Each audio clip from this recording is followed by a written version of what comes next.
Very good day to all of you once again. Here come Saurabh Kumar. और आज के video में हम लोग जो है आज आईटी में काफी कुछ करने वाले हैं। तो आईटी आज हमारा सेकेंड यूनिट में शुरू करने वाला हूँ। सेकेंड यूनिट में जो है हम लोग क्या शुरू करने वाले हैं, software and it's installation.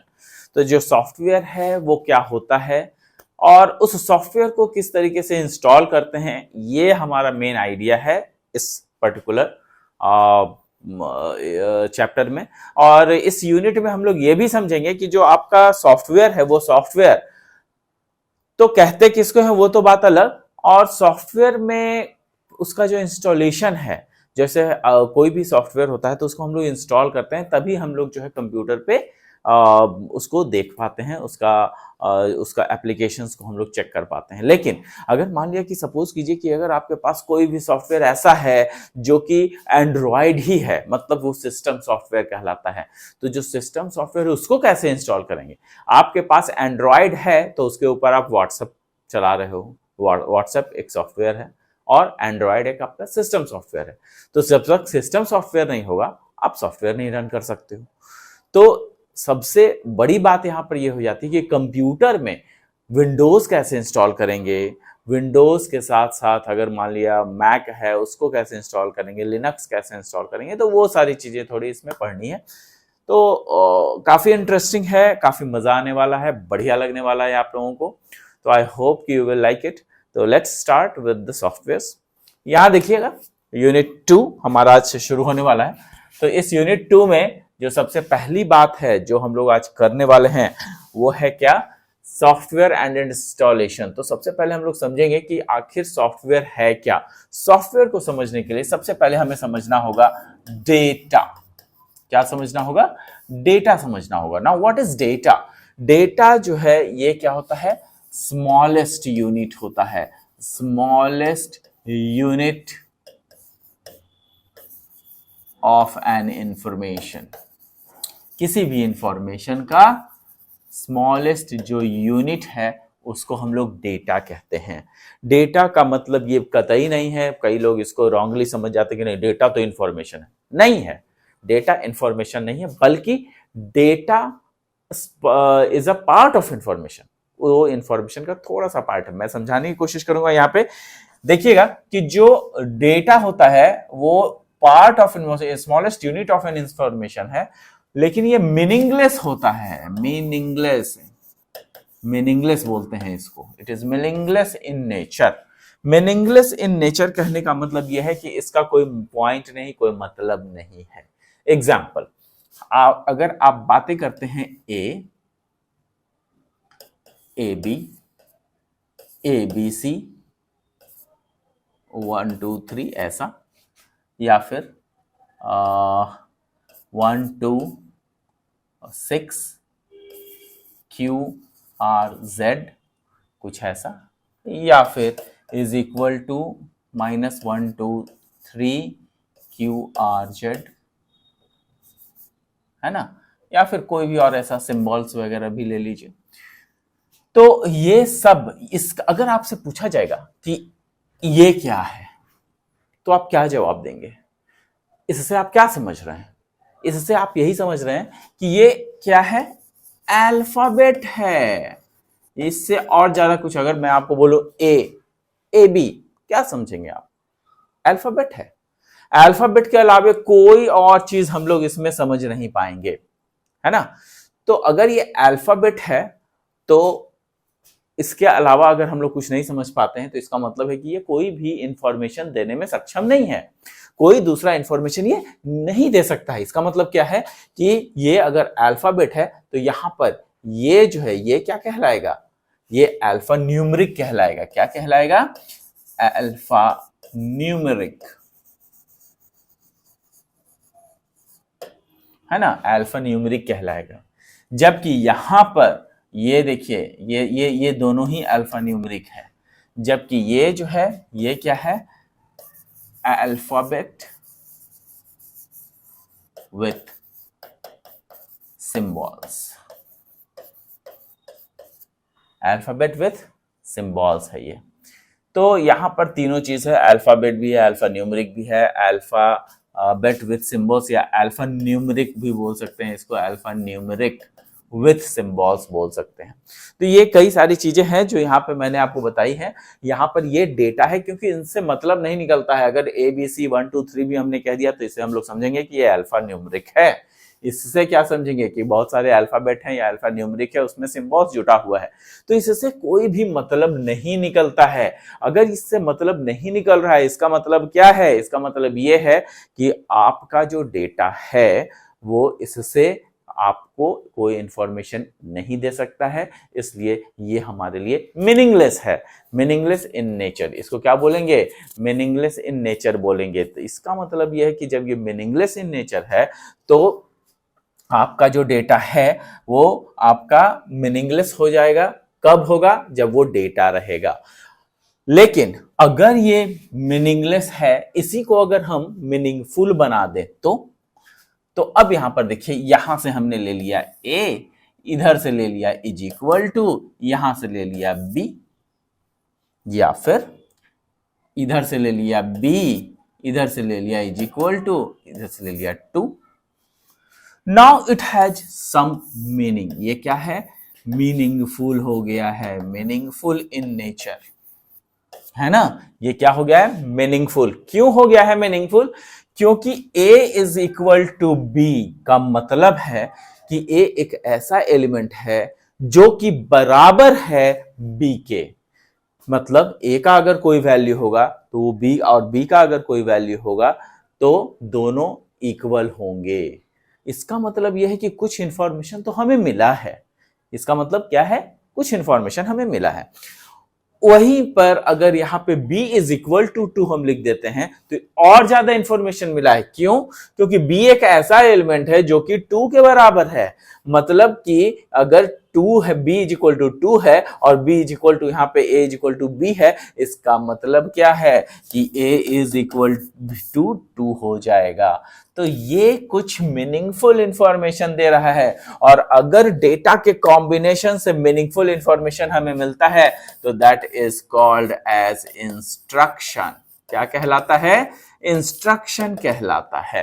Instruction जहां पर डेटा की मदद से, डेटा के कॉम्बिनेशन से हम लोग क्या कर रहे हैं? हम लोग कुछ मीनिंगफुल बना रहे हैं चीजों को, कुछ मीनिंगफुल चीजें बना रहे हैं। जैसे कि यहां पर आपका डेटा जो क्या था? मीनिंगलेस था। उसी डेटा में से हमने कुछ कुछ निकाला और उसके बाद इस तरीके से लिख दिया तो ये मीनिंगफुल हो गया।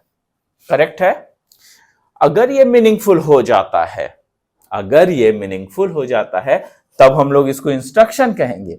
लेकिन अगर ये मीनिंगफुल फिर भी नहीं बनता तब, जैसे यहां पर is equal to A B, यहां इसी को हमने A is equal to B लिखा तब ना, इसी को हम लोग ऐसे भी लिख सकते हैं, A B is equal to भी लिख सकते थे, है ना? इसके बाद यहां पे 2 इज इक्वल टू जो लिखे हैं ये ऐसे लिखते, A2 इज इक्वल टू, तो क्या हो जाता? तो अगेन ये सब जो है क्या हो जाता? ये मीनिंगलेस होता। क्या होता? मीनिंगलेस। और ये डेटा का डेटा ही रह जाता। ये डेटा का डेटा ही रह जाता। ये आपका इंस्ट्रक्शन नहीं बन पाता। These are not instructions. ये इंस्ट्रक्शन नहीं होगा, ये इंस्ट्रक्शन नहीं होगा, बिल्कुल भी नहीं होगा। मतलब ये कि जो आपका डेटा है उसको भी हमें उसमें सीक्वेंस मेंटेन करना पड़ेगा। क्या मेंटेन करना पड़ेगा?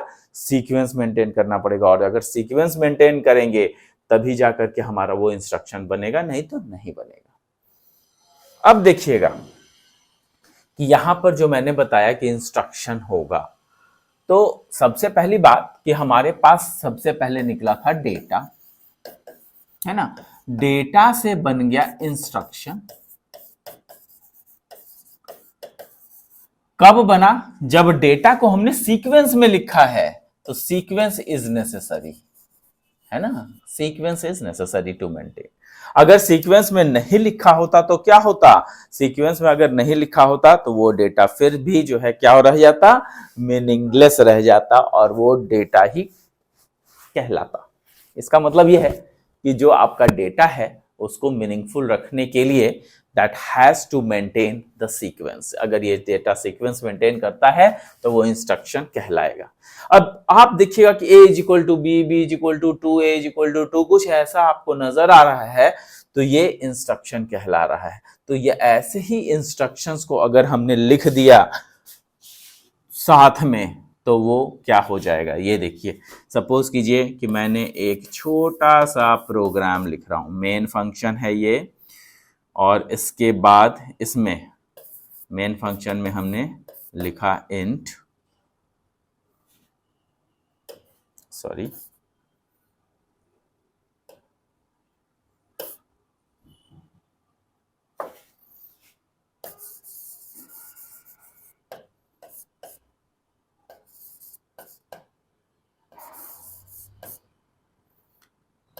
Int a comma b comma c, a is equal to 2, b is equal to 3, है ना, c is equal to a plus b।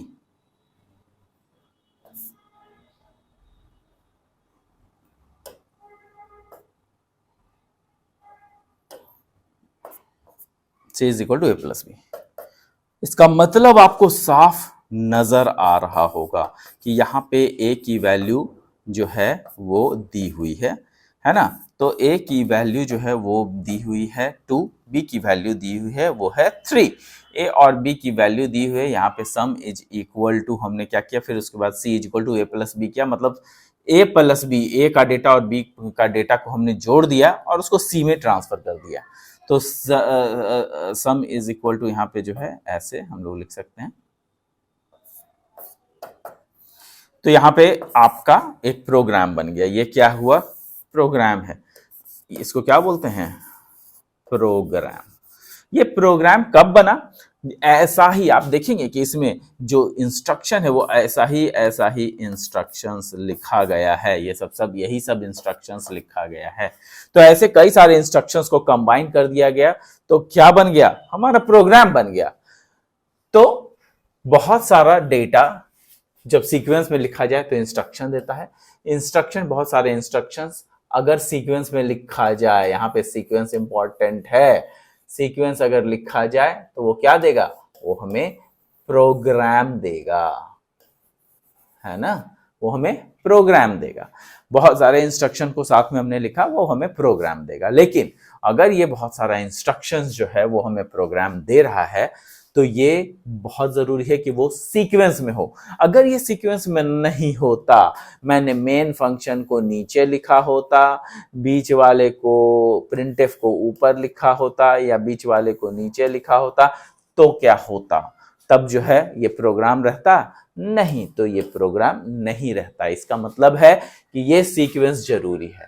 तो डेटा से हमें मिला इंस्ट्रक्शन, इंस्ट्रक्शन से मिला प्रोग्राम, और कॉम्बिनेशन ऑफ ऐसे कई सारे प्रोग्राम्स। ये मैंने एडिशन का बनाया, सब्सट्रैक्शन का बना देता, मल्टीप्लिकेशन का बना देता, तो ये क्या हो जाता, डिवीजन का बना देता, तो सब वो क्या हो जाता, चारों चीजें एक ही में मिल जाती, तो ये बन जाता है एक सॉफ्टवेयर जो कि कैलकुलेटर में होता है।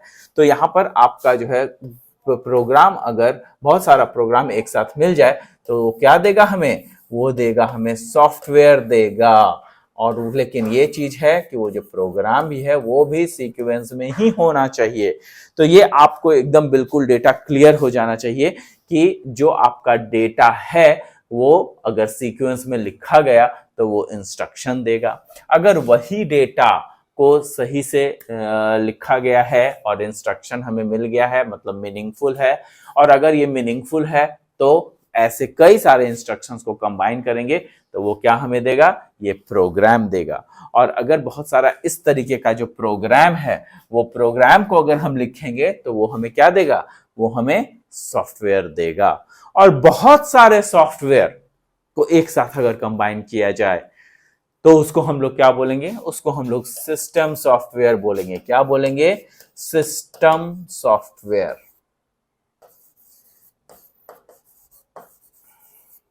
ये आपका सिस्टम सॉफ्टवेयर है, लेकिन सब कुछ में ये इंपॉर्टेंट है कि वो सीक्वेंस में होना चाहिए।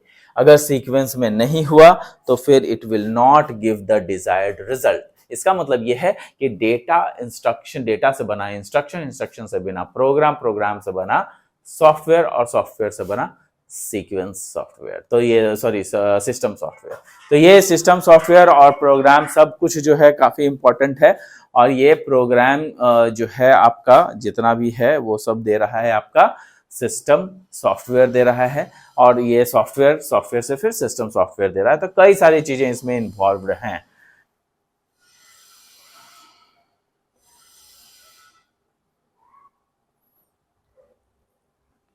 अब इसमें ये देखिएगा कि जो डेटा है उससे इंस्ट्रक्शन मिल गया, इंस्ट्रक्शन से प्रोग्राम मिल गया और सॉफ्टवेयर मिल गया, सिस्टम सॉफ्टवेयर मिल गया। इसका मतलब ये है कि आपका जो भी काम है वो सीधा सीधा जो है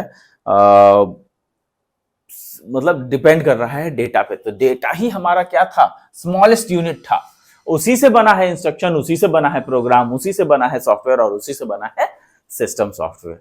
तो इसका मतलब यह है कि कई सारी चीजें इसमें इन्वॉल्व है। जो हमें फोकस करना है वो इसी पर्टिकुलर सॉफ्टवेयर पे फोकस करना है और सिस्टम सॉफ्टवेयर पे फोकस करना है। इसीलिए मैंने आपको इतनी सारी चीजें बताई हैं। तो आई होप कि ये आपको समझ में आया होगा। तो I will be starting up with some more facts. तो यहाँ पे आप देखिएगा कि इसका जो है इसके लिए मैं इसको कंप्यूटर से जोड़ देता हूं तो आप लोगों को दिखेगा कि क्या है ये।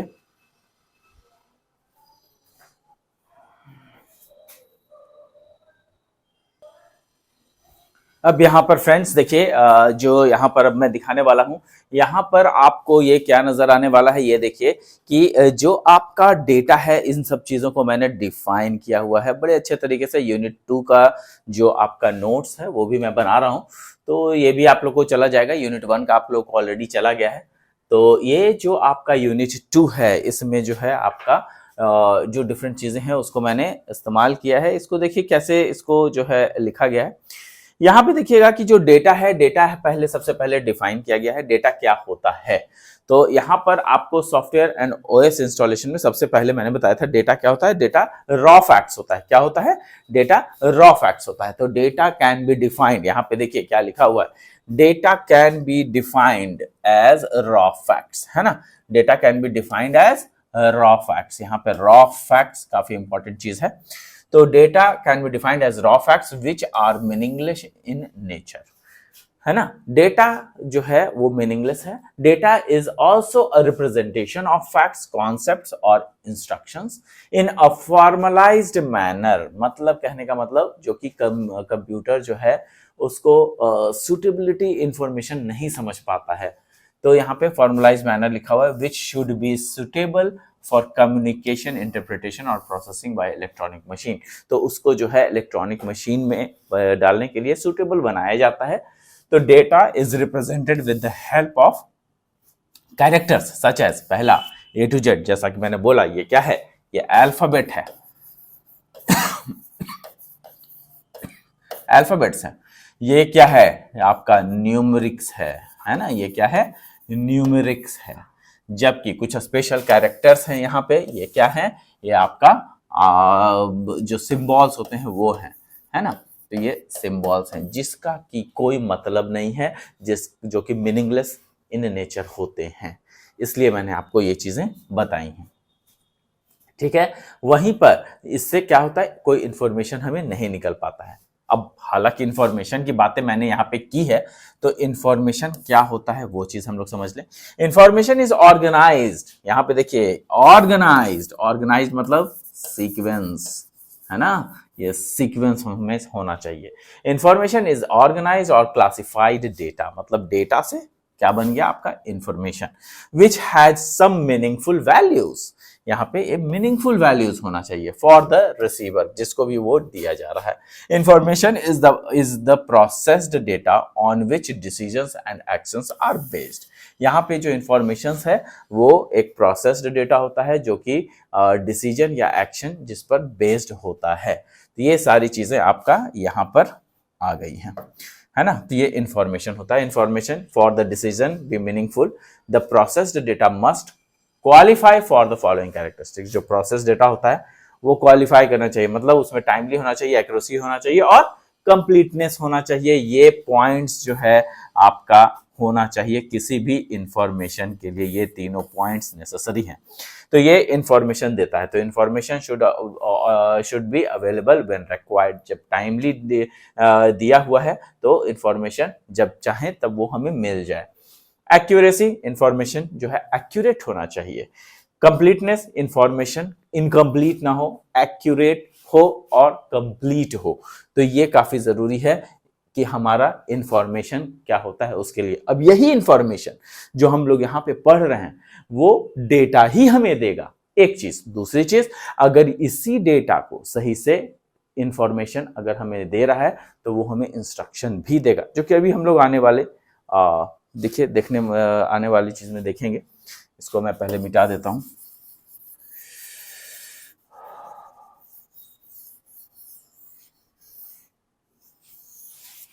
है ना। अब यहां पे देखिएगा आगे, यहां पर दिया हुआ है आपका इंस्ट्रक्शन, है ना। इंस्ट्रक्शन क्या होता है? Collection of data in a sequence, है ना। Collection of data in a sequence which gives some information is called instruction. यहां पे मैंने एग्जाम्पल भी कोट किया हुआ है। एग्जाम्पल में हमने दिया हुआ है a is equal to 2, b is equal to 3। जब यहाँ पे एग्जाम्पल हम लोग देते हैं तो इसका मतलब ये है कि ये कुछ ना कुछ इंफॉर्मेशन आपको दे रहा है।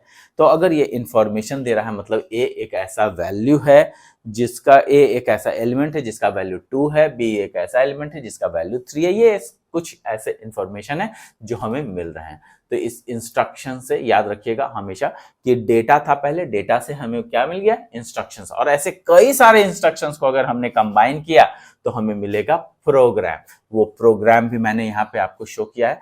Program as name suggest is simply collection of instruction. नाम ही लिखता है कलेक्शन ऑफ इंस्ट्रक्शन, यहाँ पे कलेक्शन ऑफ इंस्ट्रक्शंस दिया हुआ है ना। तो ये काफी इंपॉर्टेंट चीज है कि कलेक्शन ऑफ इंस्ट्रक्शंस दिया हुआ है। यहां पर देखिएगा computer to perform specific functions to perform particular task. यहाँ पे आपको मैंने इंस्ट्रक्शन बता दिया। इंस्ट्रक्शंस क्या होता है कि आपको जो डेटा है उसी को ऑर्गेनाइज्ड मैनर में अगर लिखा गया तो वो इंफॉर्मेशन देगा, और वो इंफॉर्मेशन अगर हमें मिल रहा है किसी पर्टिकुलर कलेक्शन ऑफ डेटा से तो उसको हम लोग क्या बोलेंगे? इंस्ट्रक्शन बोलेंगे।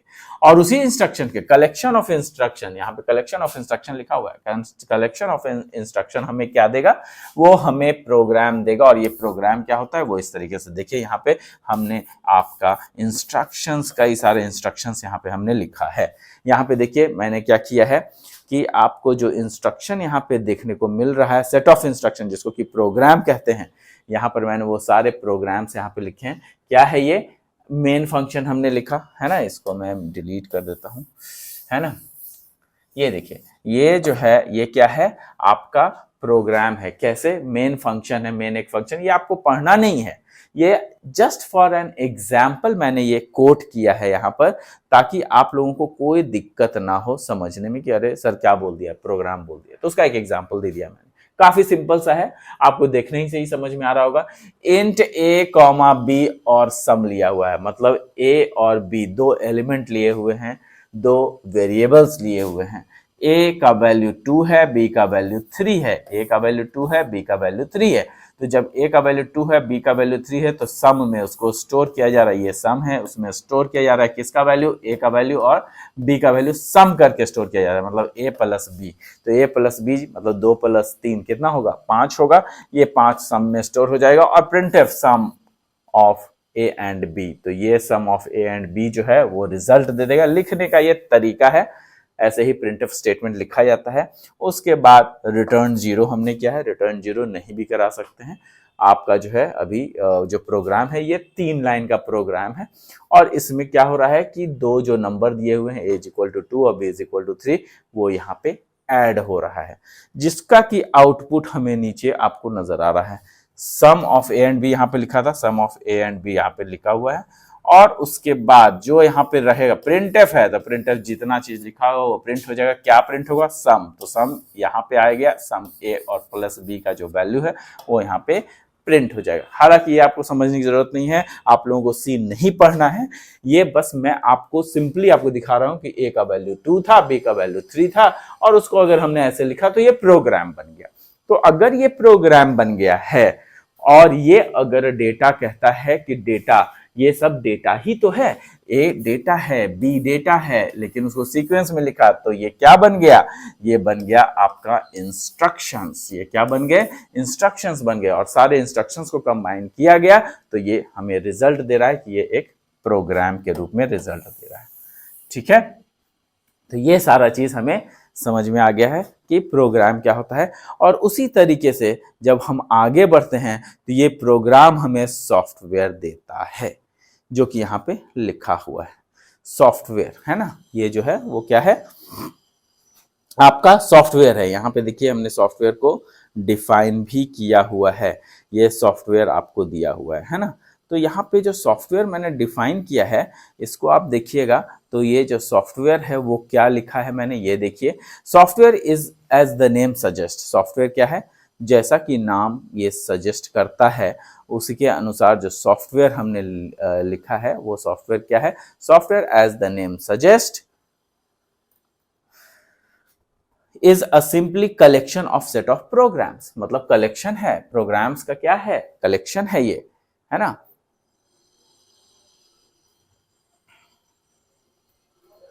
ये क्या है, software is simply a collection of set of programs, procedures, data, instructions. ये सब क्या है, ये सब जो है सॉफ्टवेयर जो है वो सब आपका कलेक्शन है प्रोग्राम्स का, प्रोसीजर्स का। प्रोसीजर्स मतलब रूल्स होते हैं, है ना, सर्टेन रूल्स के तहत ही हम उसको लिखते हैं। डेटा या फिर instruction, construct computer about what to do and design perform well defined functions. कहने का मतलब यह है कि सॉफ्टवेयर एक ऐसा collection of set of programs है जो कि डिजाइन किया जाता है ताकि हमारा कंप्यूटर कुछ न कुछ काम कर सके, उसको उसके भाषा में प्रोग्राम के जरिए कुछ कुछ समझाया जाता है। तो ऐसे कई सारे प्रोग्राम्स को हम लोग जब कलेक्ट कर देते हैं एक साथ तो उसको हम लोग सॉफ्टवेयर कहते हैं। तो software is a set of programs which is designed to perform the well defined function।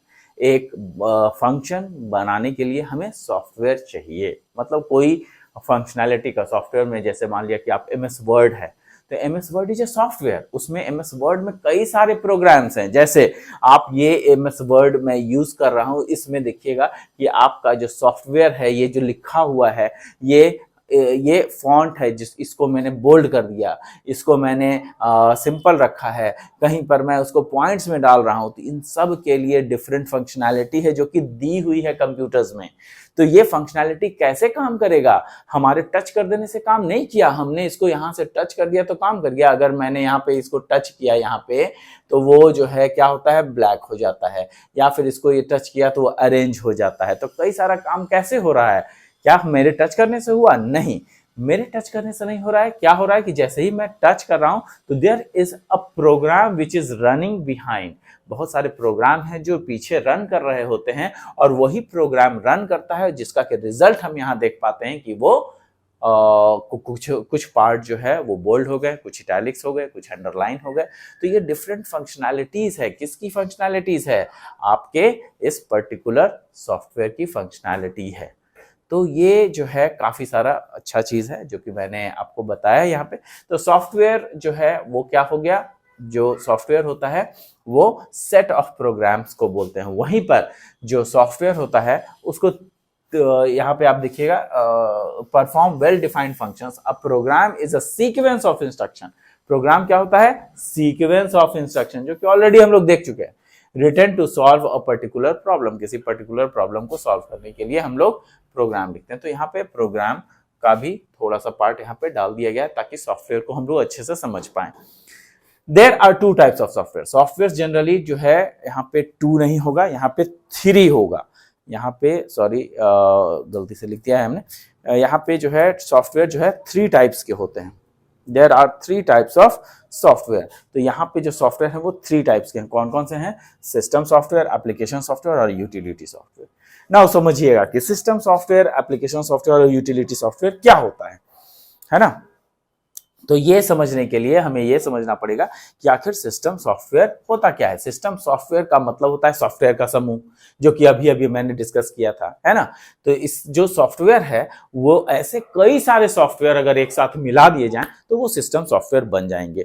लेकिन सिस्टम सॉफ्टवेयर जनरली जो है आपको किसको कहा जाता है, सिस्टम सॉफ्टवेयर कहा जाता है ऑपरेटिंग सिस्टम को, है ना, ओएस जिसको बोलते हैं, जो कि आपका विंडोज हो सकता है, आपका मैक हो सकता है, आपका विंडोज मैक, या फिर आपका एंड्रॉयड जो आप फोन इस्तेमाल करते हो वो हो सकता है, या फिर लिनक्स हो सकता है ना, लिनक्स, यूनिक्स, ऐसे कई सारे जो है आपके ऑपरेटिंग सिस्टम हैं। जबकि जो सॉफ्टवेयर होता है वो अलग होता है। सॉफ्टवेयर क्या होता है, कलेक्शन ऑफ प्रोग्राम, है ना। तो कलेक्शन ऑफ प्रोग्राम जो कि मैंने पढ़ाया है भी, आपको बताया भी है, तो यही सॉफ्टवेयर जो है वो एप्लीकेशन सॉफ्टवेयर है। एप्लीकेशन सॉफ्टवेयर का मतलब कि कोई एक पर्टिकुलर काम करेगा। एमएस वर्ड में केवल हम डॉक्यूमेंटेशन कर सकते हैं, इसमें हम गेम नहीं खेल सकते, है ना। तो ये गेम नहीं खेल सकते हैं, इसका मतलब क्या है कि आप गेमिंग के लिए अलग सॉफ्टवेयर होगा, जो एमएस वर्ड है उसके लिए अलग होगा। एमएस एक्सेल में हम लोग क्या कर पाएंगे, कैलकुलेशंस कर पाएंगे, कैलकुलेशंस के लिए अलग सॉफ्टवेयर है, क्या है, एमएस एक्सेल है। और अगर मुझे डेटा को प्रेजेंट करना है तो कई बार हम लोग पावर पॉइंट प्रेजेंटेशन बनाते हैं, वो कहां बनाएंगे हम लोग, वो पीपीटी जो है वो बनाते हैं एमएस पावर पॉइंट में, है ना। तो एमएस पावर पॉइंट के लिए अलग सॉफ्टवेयर है। तो ऐसे कई सारे सॉफ्टवेयर्स हैं जो कि अलग काम के लिए अलग अलग रूप मतलब अलग अलग अलग चीजों के लिए डिफाइंड है। तो वही आपका एप्लीकेशन सॉफ्टवेयर कहलाता है। जैसे कि गेम्स के लिए अलग सॉफ्टवेयर, है ना, गेम्स के लिए अलग सॉफ्टवेयर, डॉक्यूमेंटेशन के लिए अलग सॉफ्टवेयर, है ना। फिर आपका कैलकुलेशंस के लिए एमएस एक्सेल होता है ना। तो ये सारी चीजें इसमें दी गई है। जबकि यहाँ पे यूटिलिटी सॉफ्टवेयर क्या है, यूटिलिटी सॉफ्टवेयर समझिएगा काफी इंपॉर्टेंट है। यूटिलिटी सॉफ्टवेयर एक ऐसा सॉफ्टवेयर होता है जो कि आपके कंप्यूटर के साथ जो ऑपरेटिंग सिस्टम होता है उसके साथ इनबिल्ट आता है। इनबिल्ट कहने का मतलब क्या है, इनबिल्ट कहने का मतलब यह है कि ये एक ऐसा सॉफ्टवेयर होता है जिसको कि हम लोग अलग से कंप्यूटर में नहीं डालते हैं। एग्जाम्पल, अगर हमने एक प्रिंटर खरीद के लाया तो उसके साथ सॉफ्टवेयर देता है, उसको इंस्टॉल करना पड़ता है ना। कई बार हम लोग बाहर से कई सारे ऐसे एक्स्ट्रा जो है हम लोग अलग से डिवाइसेस लगाते हैं जिसके लिए सॉफ्टवेयर हमें चाहिए होता है, जो कि सॉफ्टवेयर उसके साथ दिया जाता है। लेकिन यहां पर जो यूटिलिटी सॉफ्टवेयर है इसके लिए सॉफ्टवेयर दिया नहीं जाता, ये ऑपरेटिंग सिस्टम के साथ इनबिल्ट आता है। एग्जाम्पल, आपने यूएसबी में देखा होगा, यूएसबी यूनिवर्सल सीरियल बस जिसको बोलते हैं, जो कंप्यूटर में back part of the system unit में मैंने बताया था, और front part of the system unit में यूएसबी होता है जिसमें हम लोग पेन ड्राइव लगाते हैं, है ना। अगर पेन ड्राइव लगाया तो काम करता है, अगर पेन ड्राइव नहीं लगाया उसकी जगह पे हमने कीबोर्ड लगा दिया तो काम नहीं करेगा क्या, काम करेगा। माउस लगा दिया तो काम करेगा, वेबकैम लगा दिया तो काम करेगा, प्रिंटर लगा दिया तो काम करेगा। मतलब वो जो यूएसबी है वो रीड कर पा रहा है आपके प्रिंटर को भी, आपके कीबोर्ड को भी, आपके माउस को भी, सबको रीड कर पा रहा है। इसका मतलब क्या है कि सभी के लिए जो है कुछ ऐसे सॉफ्टवेयर्स मौजूद हैं ऑपरेटिंग सिस्टम में जो उसको रीड कर पा रहे हैं या उसको समझ पा रहे हैं कि कैसा डिवाइस लगाया गया है। फिर से मैं बोल रहा हूं, कैसा डिवाइस लगाया गया है, उसके लिए हमारे पास यूटिलिटी सॉफ्टवेयर होता है जो कि समझ पाता है कि कौन सा हार्डवेयर के लिए कौन सा सॉफ्टवेयर चाहिए, जो कि समझ पाता है आपका लगाया हुआ हार्डवेयर को। आपने यूएसबी में अगर प्रिंटर लगाया, आपने यूएसबी में अगर वेबकैम लगाया, आपने यूएसबी में अगर माउस लगाया, तो उन सब को समझ पाता है। इस यूटिलिटी सॉफ्टवेयर के कारण ही कंप्यूटर समझ पाता है। तो ये तीनों टाइप के सॉफ्टवेयर मैंने आपको एक्सप्लेन कर दिया है, वही चीजें यहां पे लिखी हुई भी हैं। देखिए, system software, the system software is a collection of program. System software क्या होता है, ये कलेक्शन है प्रोग्राम का, है ना। System software collection of programs, obviously programs तो होगा ही, क्यों, क्योंकि प्रोग्राम्स ही तो सॉफ्टवेयर बनता है। तो कलेक्शन ऑफ प्रोग्राम्स तो है ही, और कलेक्शन ऑफ सॉफ्टवेयर भी है। तो यहाँ पे the system software is a collection of program design to operate, control and execute operate, control and extend the processing capabilities. तो ये जो हमारे कैपेबिलिटीज है, प्रोसेसिंग कैपेबिलिटीज, उसको बेहतर करने के लिए यहाँ पर सिस्टम सॉफ्टवेयर की यूजेस होती है। यहाँ पे और भी चीजें हैं, ये क्या है सो हम लोग देखेंगे। यहाँ पर जो आपका सिस्टम सॉफ्टवेयर है वो और भी चीज हमें बताता है, जैसे example, These software products compromise of programs written in low level languages। तो ये जो सॉफ्टवेयर्स होते हैं ये आपका लो लेवल लैंग्वेजेस में भी लिखे हो सकते हैं, हाई लेवल लैंग्वेज में भी लिखे हो सकते हैं, which interact with the hardware. मतलब इस तरीके से इस सॉफ्टवेयर को बनाया जाता है ताकि हमारा जो सिस्टम है, हमारा जो ऑपरेटिंग सिस्टम है वो समझा पाए हमारे हार्डवेयर को। मतलब हम लोग एज अ यूजर हैं, हम लोग काम करते हैं कंप्यूटर पे। कंप्यूटर क्या है? मशीन है। हम लोग जब कंप्यूटर पे काम करते हैं तो मशीन कैसे समझ पाएगा कि एज अ यूजर वो क्या कहना चाहता है? मशीन जो कि इलेक्ट्रॉनिक मशीन है, and each and every electronic machine works on the basis of binary numbers. तो बाइनरी नंबर्स पे काम करता है कोई भी इलेक्ट्रॉनिक मशीन। वो कैसे समझ पाएगा कि यूजर हमें क्या कहना चाहता है? तो बीच में हम लोग क्या करते हैं कि एक मीडिएटर को रखते हैं। वो मीडिएटर कौन है? वो हमारा सिस्टम सॉफ्टवेयर है ना। जो ऑपरेटिंग सिस्टम का यूज हम लोग करते हैं वो हमारा मीडिएटर है, जो हमारी बातों को हमारे सिस्टम के जितने भी हार्डवेयर्स हैं उसको समझा पाता है कि कब क्या करना है, कौन सी चीजें जो यूजर लिख रहा है उसका मतलब क्या है। तो ये सारी चीजें कहां से मिलेंगी? सिस्टम सॉफ्टवेयर के वजह से मिलेंगी। तो ये सारा सिस्टम सॉफ्टवेयर जो है हमें बताता है, जो कि सिस्टम सॉफ्टवेयर जो है हमेशा आप देखिएगा कि जो है सबसे पहले आप जब मोबाइल फोन खरीदते हो एंड्रॉयड उसमें देता ही है। आप जब कंप्यूटर खरीदते हैं तो उसमें आपको विंडोज इंस्टॉल करके वो देगा। आप या तो विंडोज खरीदिए, नहीं तो पायरेटेड वर्जन भी इंस्टॉल कीजिए, लेकिन वो कुछ ना कुछ तो देगा।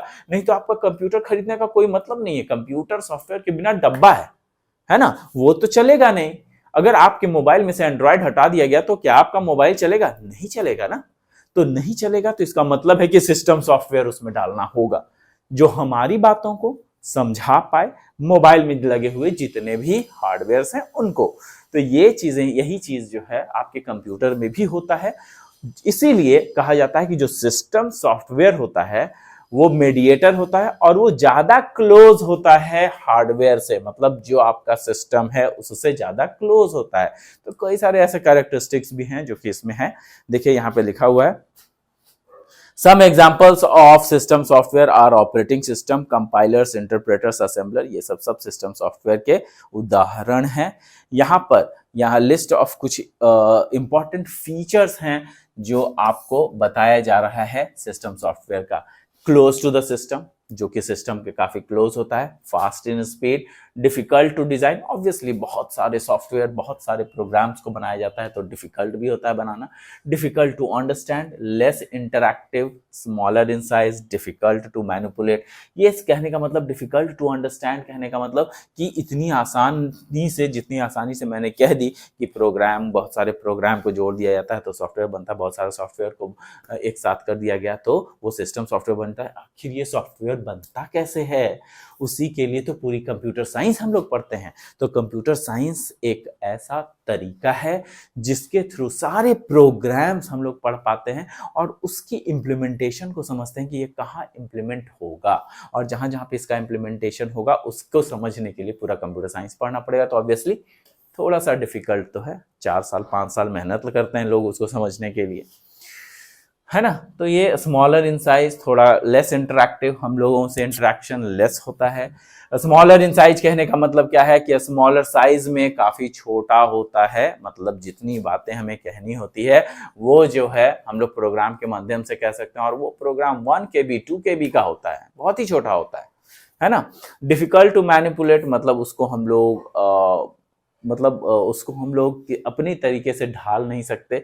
वो जो प्रोग्राम लिखना, जो प्रोग्राम हम लोग लिख पाते हैं वो उसका एक तरीका है, उसी का रूल्स को फॉलो करके हम लोग प्रोग्राम लिखते हैं, ना कि अपनी तरीके से, है ना, तो वो प्रोग्राम होगा ही नहीं। इसीलिए यहाँ पर difficult to manipulate, generally written in low level language, low level language में ही लिखा जाता है ताकि जो लो लेवल लैंग्वेज है वो कंप्यूटर को आसानी से समझ आए, क्योंकि 0 और 1 जो बाइनरी नंबर्स बोलते हैं हम लोग, वो सारे binary numbers low level language ही कहलाते हैं। अब यहाँ पर मैंने एप्लीकेशन सॉफ्टवेयर एक पर्टिकुलर काम के लिए बनाया जाता है ना, किसी पर्टिकुलर काम के लिए बनाया जाता है एप्लीकेशन सॉफ्टवेयर, वही चीज यहाँ पे लिखा हुआ है। Application software products are design to satisfy a particular need of a particular environment. किसी का जब कहाँ पर भी कहीं पर अगर किसी एनवायरनमेंट में किसी चीज की जरूरत है, उस जरूरत को देखते हुए हम लोग उसके लिए प्रोग्राम लिखते हैं या फिर उसके लिए सॉफ्टवेयर बनाते हैं। तो ऐसे कई सारे सॉफ्टवेयर बनते हैं, जैसे कि मैंने आपको बताया हर प्रोग्राम या हर सॉफ्टवेयर जो है स्पेसिफिक वर्क करता है। एग्जाम्पल, MS वर्ड केवल डॉक्यूमेंटेशन के लिए होता है। MS एक्सेल किसके लिए होता है? वो सिर्फ और सिर्फ कैलकुलेशंस, टैब्यूलेशंस इसके लिए बनता है। ग्राफ्स वगैरह इसमें यूटिलाइज कर सकते हैं, मैथमेटिकल कंडीशंस डाल सकते हैं, तो किस में हो जाएगा? MS एक्सेल में होगा। प्रेजेंटेशन करना है तो पावर पॉइंट प्रेजेंटेशन उसके लिए है। तो हर चीज के लिए अलग अलग है। गेम खेलना है तो गेम के लिए अलग, गेम में भी अदर NSS खेलना है, NFS खेलना है, या फिर आपका कुछ और मारियो खेलना है, कुछ सब सॉफ्टवेयर, सब गेम के लिए अलग अलग सॉफ्टवेयर बनते हैं। तो ये काफी अलग सा चीज है कि भाई जो हमारा सॉफ्टवेयर है वो एप्लीकेशन सॉफ्टवेयर किसी एक पर्टिकुलर सॉफ्टवेयर पे काम करता है, एक पर्टिकुलर काम को करता है। तो ये आपका एप्लीकेशन सॉफ्टवेयर होगा, जिसका कि एग्जांपल है पेरोल सॉफ्टवेयर, ये एग्जांपल दिया हुआ है payroll software, student record software, ये सब आपका एग्जांपल्स दिए हुए हैं, है ना। अब यहाँ पे यूटिलिटी सॉफ्टवेयर्स आइए, कई सारे एग्जांपल्स मैंने उसमें दे दिए हैं। अब यूटिलिटी सॉफ्टवेयर्स क्या होते हैं? यूटिलिटी सॉफ्टवेयर्स कुछ ऐसे सॉफ्टवेयर्स को कहा जाता है, यहाँ पे देखिएगा यूटिलिटी सॉफ्टवेयर्स क्या है। This type of application software is used to support the computer infrastructure. यहाँ पर लिखा हुआ है कि जो सॉफ्टवेयर है ये सॉफ्टवेयर के इंफ्रास्ट्रक्चर को सपोर्ट करता है, to analyse, configure and optimise and maintain the system. जैसा कि मैंने बताया, अगर बाहर से हम लोग कुछ भी एक्सटर्नल डिवाइसेस लगा रहे हैं, उसको ये पहचानने में मदद करता है, उसका इंफ्रास्ट्रक्चर को समझने में मदद करता है। तो ये क्या कहलाता है? सॉफ्टवेयर, यूटिलिटी सॉफ्टवेयर कहलाता है। यहाँ पे एंटीवायरस एक यूटिलिटी सॉफ्टवेयर है, मेमोरी टेस्टर, डिस्क रिपेयर, ये डिस्क क्लीनर्स, रजिस्ट्री क्लीनर्स, है ना। तो ये सब क्या है? ये सब आपका यूटिलिटी सॉफ्टवेयर है। आई होप कि मैं आप लोगों को समझाने में सक्षम रहा हूँगा। काफ़ी आसान सी चीज़ें हैं। मैंने आज आपको बताया है कि सॉफ्टवेयर क्या होता है और सॉफ्टवेयर्स के कितने टाइप्स होते हैं, ये सारा चीज़ समझाया है मैंने। बेसिक्स ऑफ सॉफ्टवेयर्स भी मैंने बताया है कि आखिर बेसिक सॉफ्टवेयर का बेसिक्स क्या है। आई होप कि मैं आपको समझाने में सक्षम रहा हूँगा। अगर फिर भी आप लोगों को लगता है कि कुछ पूछना है, you can always call me up, और मेरा नंबर हमेशा आपके पास मौजूद रहता है, हर जगह मौजूद है। आप मुझे कभी भी कॉल कर सकते हैं, पूछ सकते हैं, व्हाट्सएप कर सकते हैं। तो आई होप कि कुछ चीज़ें, बातें जो हैं, इंपॉर्टेंट चीज़ें आपको समझ आई होगी। तो thank you, thanks a lot. Will meet in the next class with the next video, some more new facts के साथ मैं आऊँगा अगले क्लास में। तो धन्यवाद, बाय बाय।